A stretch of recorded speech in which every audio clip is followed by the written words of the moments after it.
আজকে সকালের খাবার ছিল গরম ভাত, বড়া, আলু ভর্তা। কেউ আবার পান্তা ভাত মনে করে ভুল করিয়েন না। আসসালামু আলাইকুম, রুদুস কুকিং অ্যান্ড ব্লগ থেকে আপনাদের স্বাগতম। আমি বিক্রমপুর থেকে বলছি। কাছে এবং দূরে যে যেখানে আছেন আশা করি আলহামদুলিল্লাহ ভালো আছেন, সুস্থ আছেন। আমিও আলহামদুলিল্লাহ ভালো আছি। তো নতুন আরেকটা ভিডিও নিয়ে আপনাদের মাঝে হাজির হলাম। এই গত 2-3 দিন আমি কোনো ভিডিও আপলোড করতে পারিনি, কারণ হচ্ছে আমি একটু বিজি ছিলাম। আমার ছোট বোনের মেয়েটা অসুস্থ, ওকে নিয়ে হসপিটালে ছিলাম, এই জন্য। তো খাবার দাবার খেয়ে মেয়েরা মাদ্রাসা স্কুলে চলে গিয়েছে, আপনাদের ভাইয়াও কাজে বের হয়ে গিয়েছে। আর আমি এখানে ঘরটাকে গুছিয়ে নিচ্ছি, যেহেতু বাসায় ছিলাম না। আর বাসায় না থাকলে ঘরে যা অবস্থা হয় আর কি। তো বিছানার চাদরটা পাল্টিয়ে নিলাম।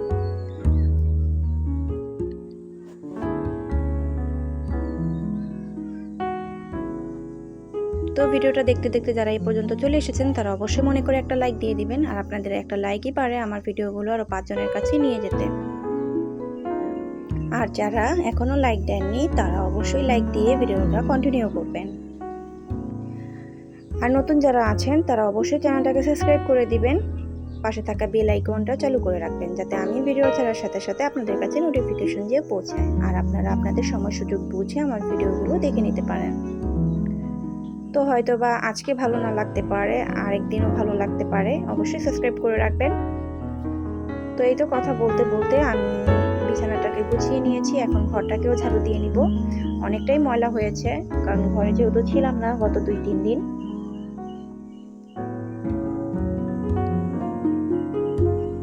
আর আমার কাছে মনে হয় রান্না করতে যাওয়ার আগে যদি ঘরটাকে একটু গুছিয়ে রাখি বা সব কাজ করে রাখি, তাহলে মানে কাজ তাড়াতাড়ি শেষ হয়ে যায়।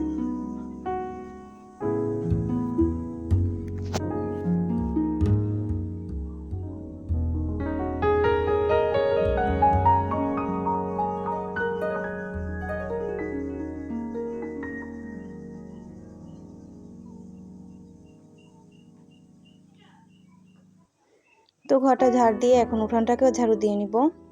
উঠানে অনেক ময়লা হয়েছে। আর বেশি দূর ঝাড়ু দিব না, শুধু আমার যতটুকু প্রয়োজন হয় আমি ততটুকুই ঝাড় দিয়ে নিব। আর একটা গ্রামের বউর কাজ অনেকই থাকে, শহরের তুলনায় গ্রামে কাজের পরিমাণটা একটু বেশিই থাকে। আর যারা মাটির চুলায় রান্না করে তাহলে তো কোনো কথাই নেই।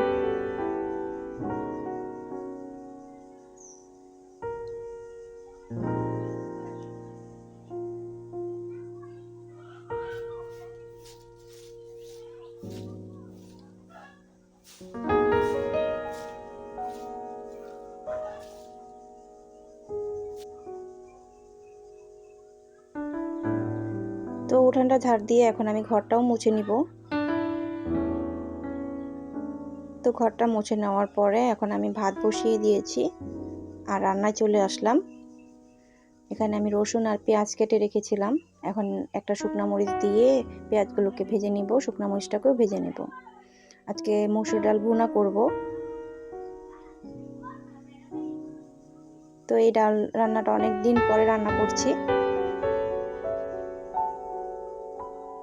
এরকম রান্না করে আমার মা আর হচ্ছে আমার দাদু রান্না করেছিল আগে আর কি। আমার দাদু তো এখন বেঁচে নেই।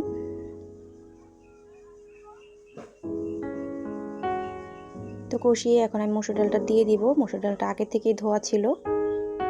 তারপর এখন কষিয়ে নিব আবার মসুর ডালটা দিয়ে।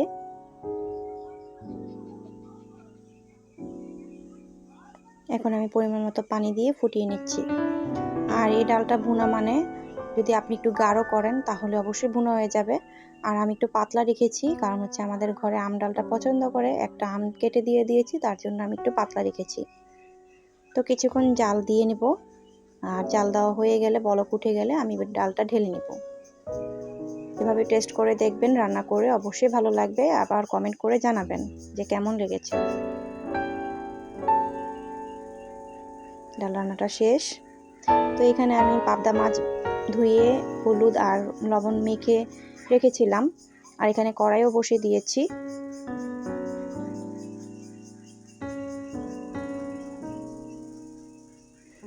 তো তেল গরম হয়ে আসলে এখন আমি মাছগুলোকে ভেজে নিব। মাঝে মাঝে আমার মতো এরকম কার মাছ ভেঙে যায় বা লেগে যায় কড়াইতে, অবশ্যই কমেন্ট করে জানাবেন।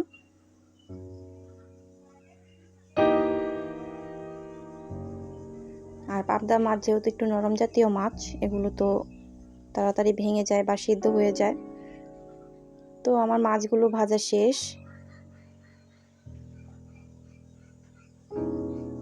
এখন আমি ওই কড়াইতেই এখন পেঁয়াজ দিয়ে দিব।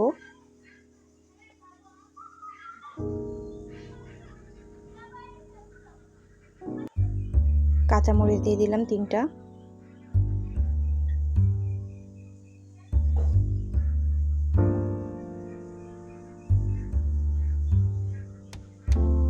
তারপর একটু পানি দিয়ে দিব, মশলা যাতে পুড়ে না যায়। যখন আমি মশলাটা দিব তখন যাতে পুড়ে না যায়, তো লবণ দিয়ে দিলাম।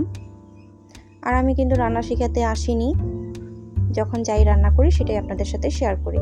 আপনাদের সাথে শেয়ার করতে ভালো লাগে, তাই শেয়ার করা।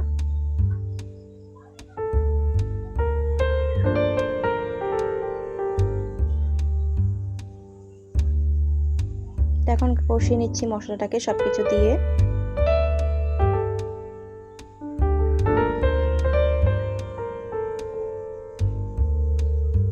এখন আমি একটা আলু কেটে রেখেছিলাম,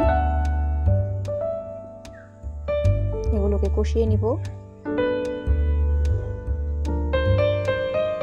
কষানো হয়ে গেলে আমি এখন পরিমাণ মতো পানি দিয়ে দেব। আলুগুলো মোটামুটি সিদ্ধ হয়ে গেলে আমি এখন মাছগুলো দিয়ে দিব।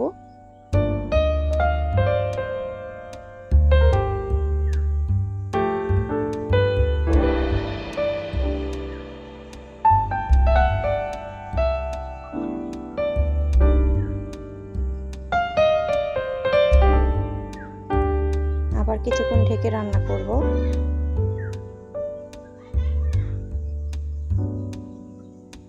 তারপরে এখানে আমাদের বিক্রমপুরের শাকটা দিয়ে দিলাম।